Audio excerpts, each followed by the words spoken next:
Oke, teman-teman Total Politik, terima kasih masih mengikuti konten-konten kita di Total Politik. Hari ini kita sudah kedatangan seorang pengamat politik kondang, yang mana sejak saya masih mahasiswa, beliau udah keluar masuk TV, dan udah menghiasi semua layar kaca ketika itu. Dan hari ini sudah bergabung bersama kita Mas Burhanuddin Muhtadi. Makasih Mas, sudah bergabung Mas.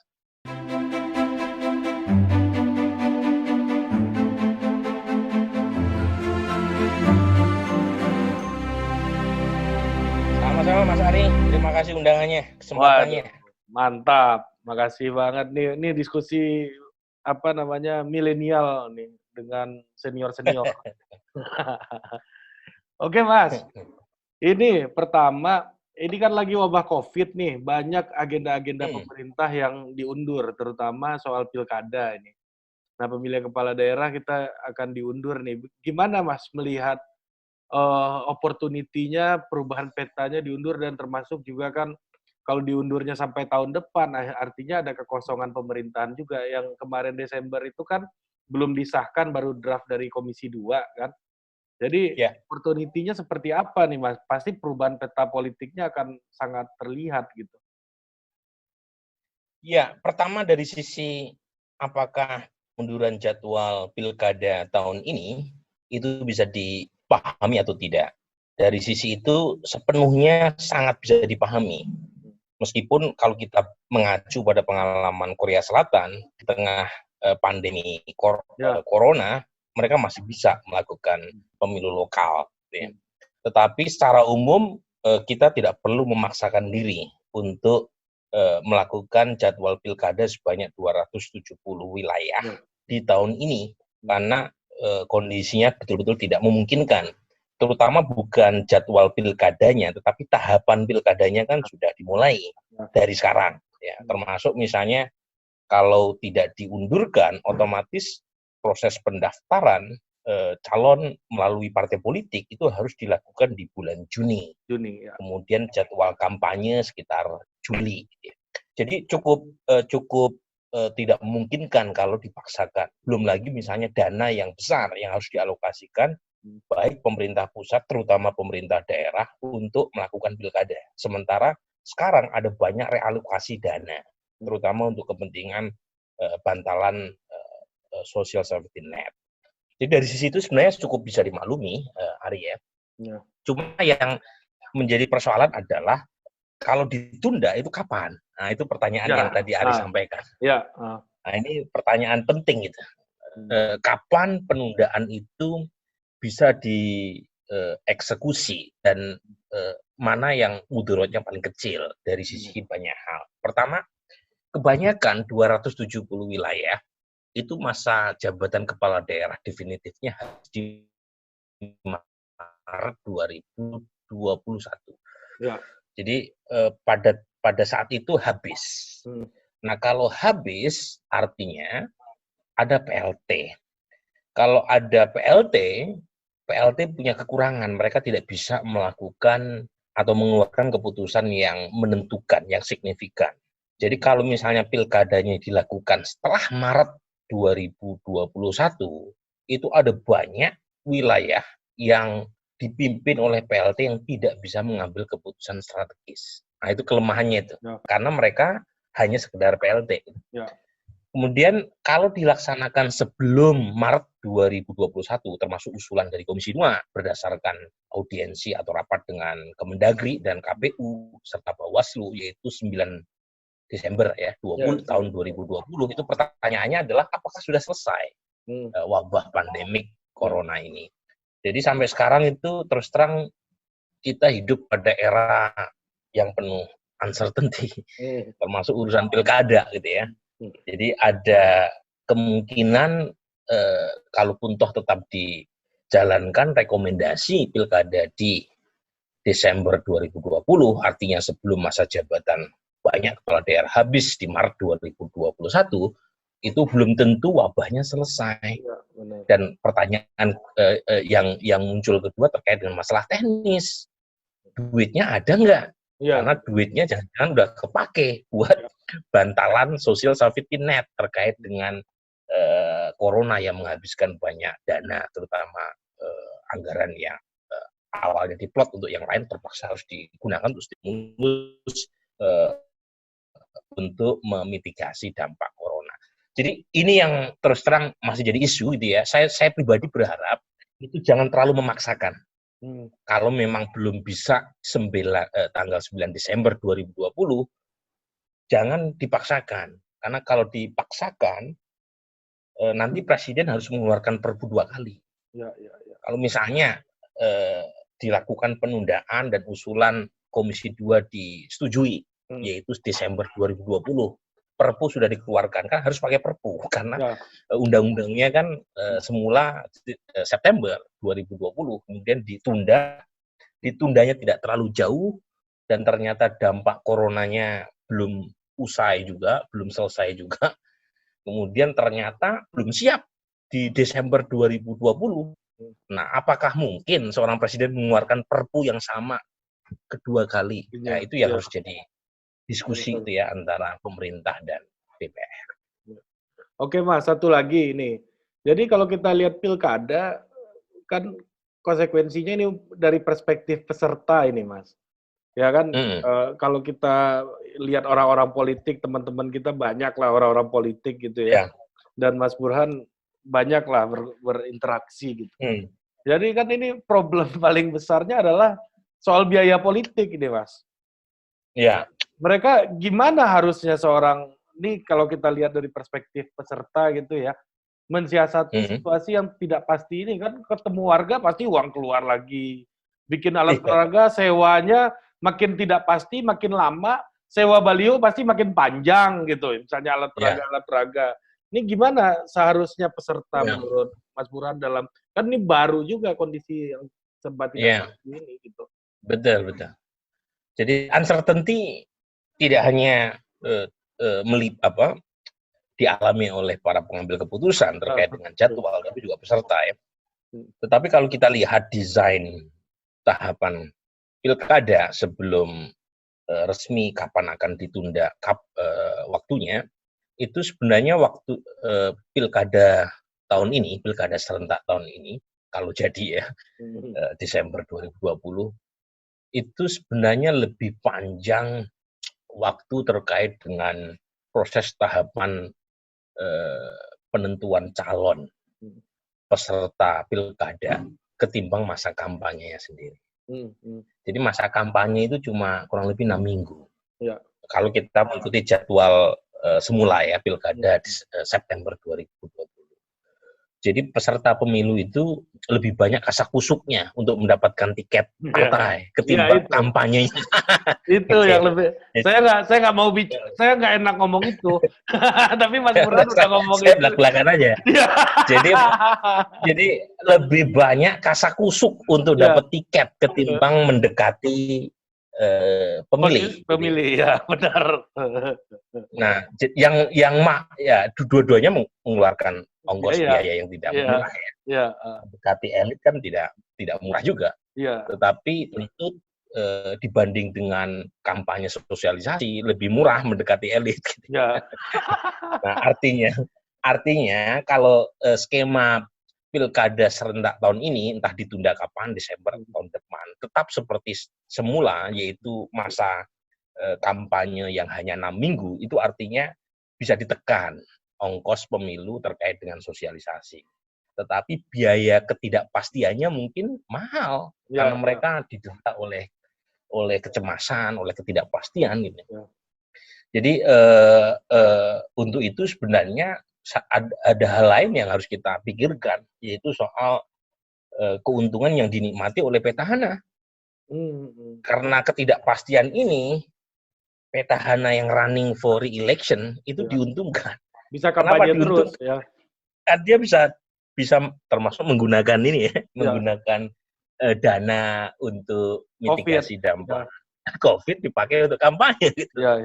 Jadi yang kasihan sebenarnya calon penantang karena mereka tidak punya kesempatan untuk expose, untuk ketemu sama rakyat.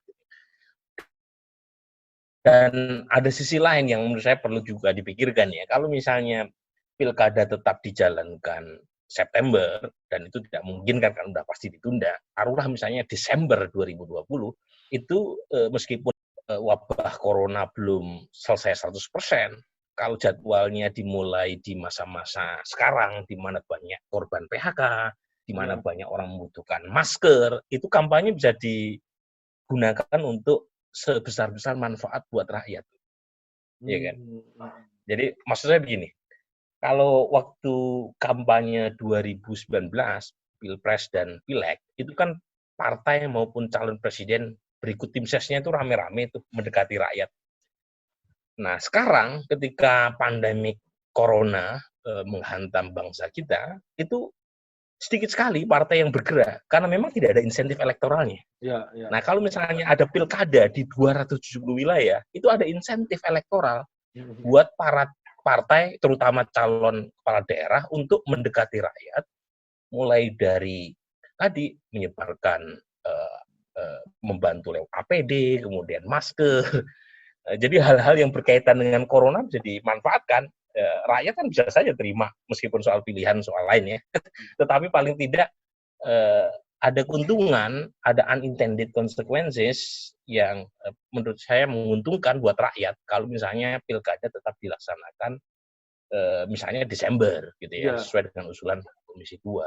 Karena ada insentif elektoral buat calon kepala daerah mendekati rakyat dengan berlomba-lomba membantu rakyat yang sedang terkena dampak langsung atau tidak langsung COVID 2019. Gitu. Ya, gitu. Buat rakyat menguntungkan insentifnya, tapi buat calon udah jadi kerja sosial semua nih, Mas. Ngapain calon ngurusin APD? Itu kan tugas negara itu. Saya lihat itu ada salah satu temannya Mas Burhan yang udah bawa-bawa plakat 500 juta sumbangan APD gitu. Pasti tahu orangnya siapa. Sumbangan BUMN. Iya. Ketua partai kita. Awas kedengeran orangnya. Udah pernah saya wawancara sebelumnya, Mas.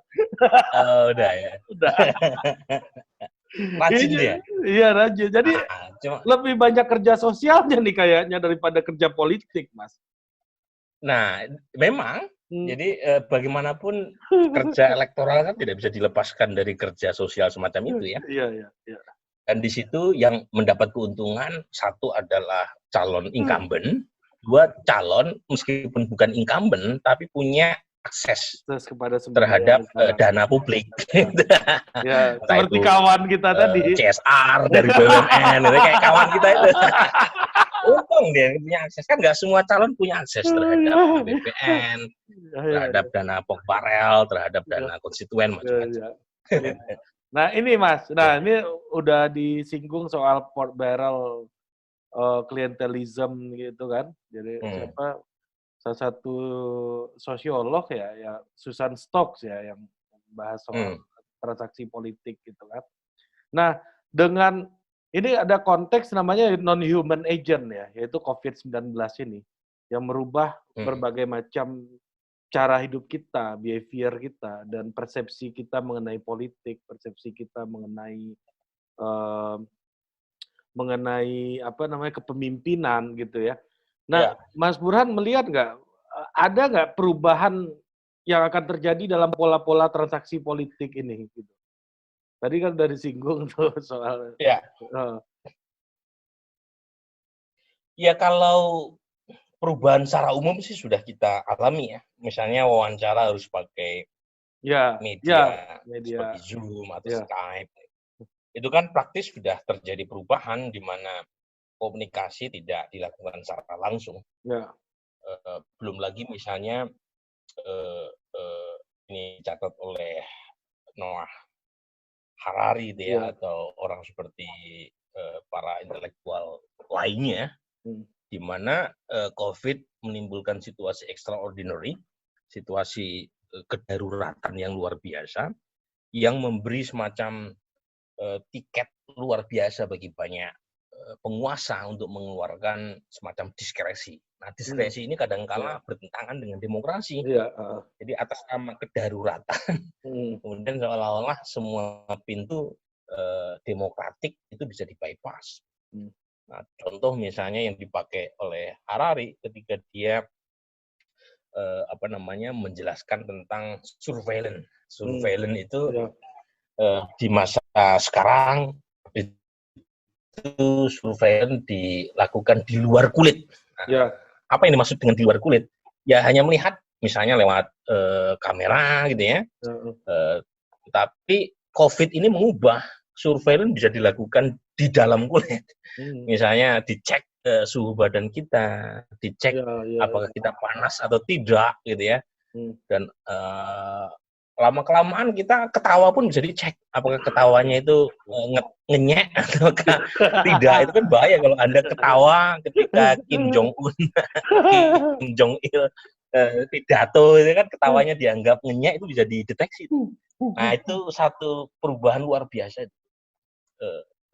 Harari misalnya mencontohkan larangan puding pada saat perang Arab Israel tahun 48. Yang larangan yang aneh bin ajaib itu masih dipelihara bahkan jauh setelah Israel berhasil membentuk negara sendiri. Dengan kata lain, yang kita khawatirkan atas nama kedaruratan yang sifatnya sementara itu seolah-olah kemudian dilanggengkan. Nah, ini yang bahaya nih. Jangan sampai misalnya seperti itu. Nah, kaitannya dengan pola-pola bernegara berbangsa kita ke depan gitu ya, misalnya terkait dengan klientelisme. Saya sih belum melihat ya, karena kan klientelisme itu meniscayakan hubungan yang sifatnya iteratif. Dia berulang. Kemudian hubungannya sangat personal. Personal tuh tidak bisa misalnya ketemu apalagi lewat daring, lewat Zoom, kemudian memunculkan satu loyalitas yang kuat antara patron sama klien. Jadi klientelisme itu betapapun tidak ketat gitu ya, tetap membutuhkan hubungan antara patron dengan klien yang mendalam, yang ada unsur take and give-nya. Nah, COVID dengan segala implikasinya, termasuk interaksi yang tidak bisa dilakukan secara langsung, itu tentu mempengaruhi gitu ya, hubungan klientelisme tidak dilakukan secara lebih intensif karena tadi orang ketemu diatur sekarang. Kan nggak bisa ketemu langsung dengan masyarakat ya dalam situasi seperti sekarang. Jadi dugaan saya ya bentuk-bentuk bantuannya tidak bersifat klientelistik murni dalam kondisi seperti sekarang. Jadi kalau situasi ini berlangsung lama, tentu akan punya dampak panjang. Jadi hubungan antara pejabat, penguasa, pemimpin dengan rakyat makin lama makin bersifat non klientelistik gitu ya. Karena tadi apapun lama-kelamaan kita terbiasa untuk melakukan komunikasi via internet gitu ya, tanpa harus ketemu secara langsung. Ini ada kawannya Mas Burhan juga nih, lagi bikin tadarus online. Politisi juga. Sekarang makin banyak gitu ya. Jadi ada situasi yang memaksa kita, dan itu memunculkan semacam disruption. Meskipun udah terjadi sebenarnya, tetapi disrupsi itu terpaksa harus kita percepat karena ada situasi yang memaksa. Sebelumnya kan sudah terjadi ya.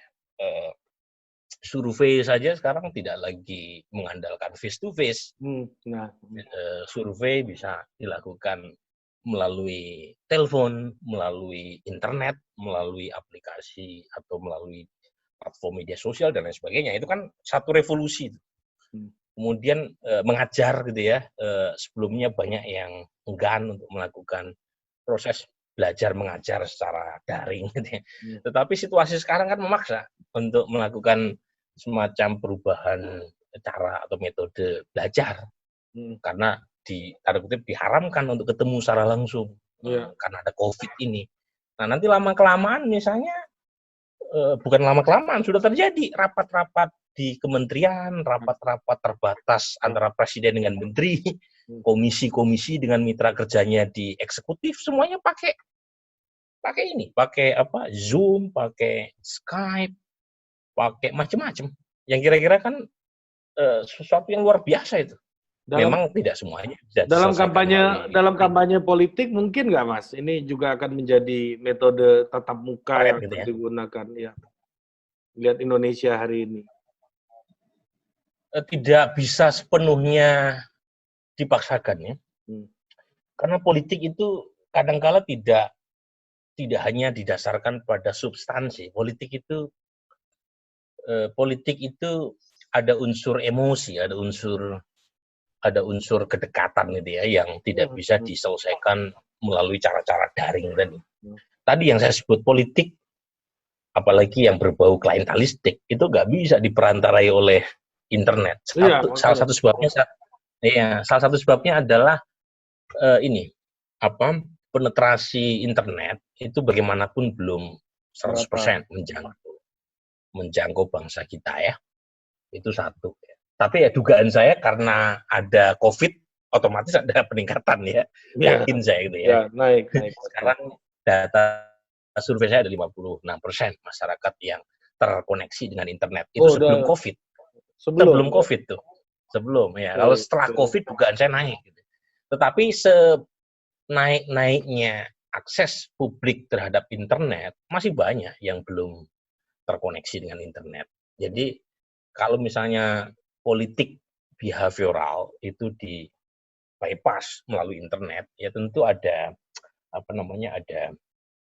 keterbatasan. Itu satu. Yang kedua nih, ini kaitannya dengan culture kita. Politik kita ini, khususnya di Indonesia, termasuk cara bernegara, berbangsa, itu ada banyak unsur teatrikalnya. Kalau Anda pernah baca karyanya Clifford Geertz tentang negara Bali, teater state itu, ketika dia menceritakan kasus Bali itu kan ada unsur teatrikalnya, ada performativity-nya. Dramatisasi. Jadi ada misalnya coba cek banyak yang kita bisa lihat gitu ya. Udah tahu kalau COVID itu diminta untuk menjaga jarak physical atau social distancing, tetapi bantuan sosial oleh para pejabat, termasuk oleh Presiden Jokowi, itu masih gaya teatrikal dikasih secara langsung, kemudian Menteri Sosial, terus kemudian Terawan dengan duta corona itu kan gaya teater itu. Iya. Jadi mengumpulkan orang, kemudian ada upacara, ada simbolisasi. Nah, jadi udah ada COVID pun mereka masih belum bisa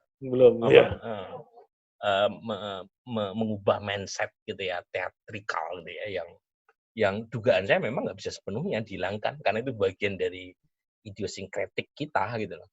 Jadi itu sebab yang kedua itu. Satu, keterbatasan internet dalam menjangkau seluruh masyarakat kita. Tentu butuh waktu untuk sampai 100% gitu ya. Yang kedua, tadi ada unsur teatrikal itu. Ada unsur performance gitu ya. Yang kalau saya 7,5 tahun di Australia gitu ya, atau misalnya di Singapura jauh-jauh, atau Amerika atau Eropa, kalau ada bansos itu ya langsung ke rekening. Iya. Nggak ada misalnya upacara penyerahan bansos secara simbolik, nggak ada. Iya. Iya kan?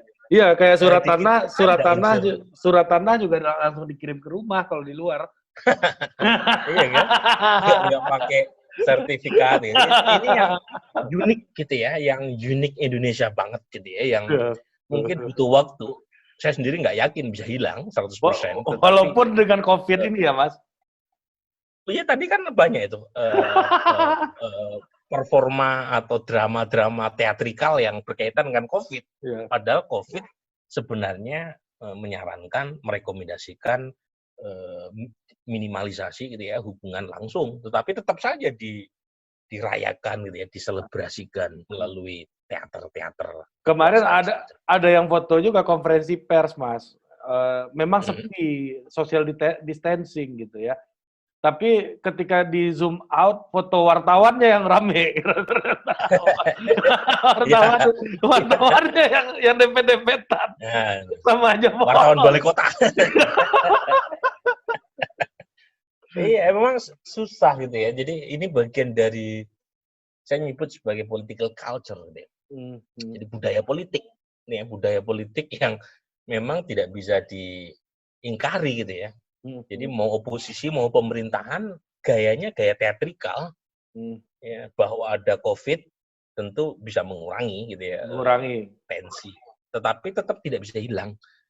Itu tadi misalnya gaya Presiden Jokowi kalau pulang ke Bogor sambil bagi-bagi bansos itu ya, itu kan nggak kita temukan di negara-negara yang hubungannya itu non teatrikal gitu ya. Ya. Oke, Mas, kalau melihat nih, ini lagi-lagi dari perspektif si pemain politik gitu ya. Nah, kalau saya melihat kalau yang millennial politician gitu ya, banyak lah teman-teman kita kayak Rian Ernest, Valdo Maldini, dan banyak yang muda-muda lah yang terutama Samara gitu ya. Mereka itu in gitu dalam platform internet ini. Dan mereka tahu engaging-nya, tahu cara menggunakan alat ini, dan memang benar-benar bagian dari ekosistem yang sedang tumbuh ini gitu. Nah, menurut Mas Burhan, mampu nggak politisi yang katakanlah levelnya itu generasi baby boomers atau baby boomer akhir masuk ke milenial ini untuk beradaptasi dengan ekosistem ini gitu, yang mengharuskan mereka bertarung juga dengan cara bagaimana teman-teman kita yang muda ini melakukan itu. Kalau saya kan ngelihat banyak politisi tua itu, bukan tua, ya senior gitu ya, kalau pakai Instagram posting foto sambil begini rame-rame gitu kan. Nggak ada meaningnya gitu loh, Mas. Nggak ada ya. Ya memang ada kesenjangan usia ya, yang menjelaskan tingkat kemelekan politisi terkait dengan platform dunia yang berubah. Jadi ada generational gap ya, generational gap antara politisi yang lebih muda dan karena muda lebih adaptif terhadap perkembangan zaman dengan politisi tua. Jadi dan itu wajar. Survei-survei yang saya lakukan juga menunjukkan itu. Jadi semakin muda, semakin engage ya, pemilih terkait dengan banyak hal, termasuk semakin mereka terlibat dalam percakapan di platform media sosial, gitu ya, makin terkoneksi dengan internet, gitu ya. Jadi memang suka tidak suka akan tergilas tuh politisi yang tidak mampu beradaptasi dengan perkembangan zaman. Nah, memang sekarang sih yang kita saksikan banyak politisi senior yang coba untuk mengikuti perkembangan zaman dengan misalnya membuat akun di Instagram, di YouTube, di Twitter, tetapi mindset-nya itu masih mindset tua. Jadi pemain lama. Iya, jadi misalnya kan ya nice to have. Jadi hanya sekedar punya akun, punya akun Twitter, punya akun IG gitu ya. Tetapi banyak yang tidak bisa menyelami spirit media sosial. Jadi dan karena hanya punya akun, itu gaya kampanyenya juga gaya lama gitu ya. Jadi yang tadi Anda sebut gitu ya, gaya yang narsis, yang kira-kira ingin bicara dirinya sebagai the center of universe gitu ya. Nah, gaya-gaya yang bertentangan dengan spirit media sosial. Ekosistemnya ya. Iya, ekosistemnya kan storytelling. Ya. Di media sosial itu kampanyenya pun harusnya nggak bicara tentang dirinya, tetapi orang lain. Jadi supaya relevan, supaya politik isu relevan dengan masyarakat, maka politisi itu harus bicara, harus lebih banyak mendengar ketimbang bicara. Masyarakatnya yang harus lebih banyak bicara, konstituennya yang harus banyak bersuara. Nah, ini yang nggak dapat, jangankan politisi tua, politisi muda pun itu banyak yang casingnya muda tetapi spiritnya masih tua. Jadi misalnya engagement-nya kurang, interaksi dengan follower kurang gitu ya.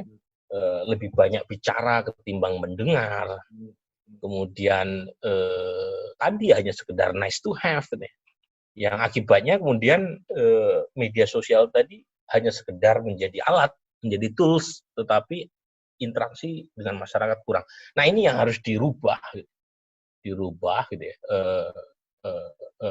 Kalau kita lihat misalnya di banyak negara yang sudah established demokrasinya, itu udah maju perkembangan riset maupun interaksi politik di antara politisi atau partai politik dengan konstituen.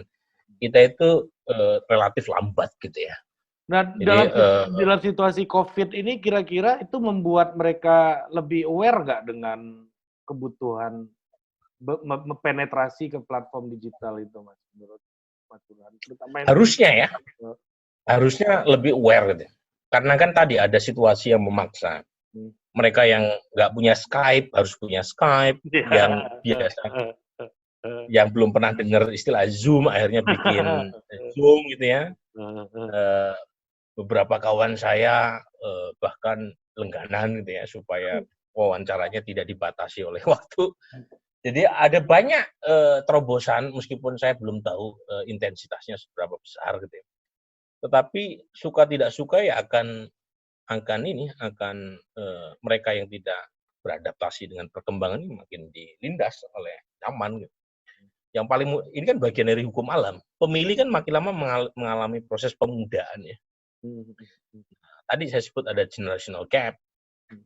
Pemilih yang muda cenderung lebih adaptif terkait dengan perkembangan zaman. Nah, kalau politisi tadi itu tidak mengikuti perubahan profil demografi pemilihnya yang makin terbuka terhadap perkembangan internet, perkembangan percakapan di media sosial, mereka akan ditinggalkan oleh konstituennya. Karena konstituennya makin muda. Pemilih yang tua makin lama makin berkurang karena sunatullah. Ya, gitu. Dan manggil-manggil orang bagi-bagi uang sekarang pun agak susah nih dalam COVID ini kan. Kan biasanya politik senior kan ada jurus-jurus seperti itu tuh. Iya. Oke, Mas Burhan. Makasih banyak sama-sama. Waktunya sama-sama ya.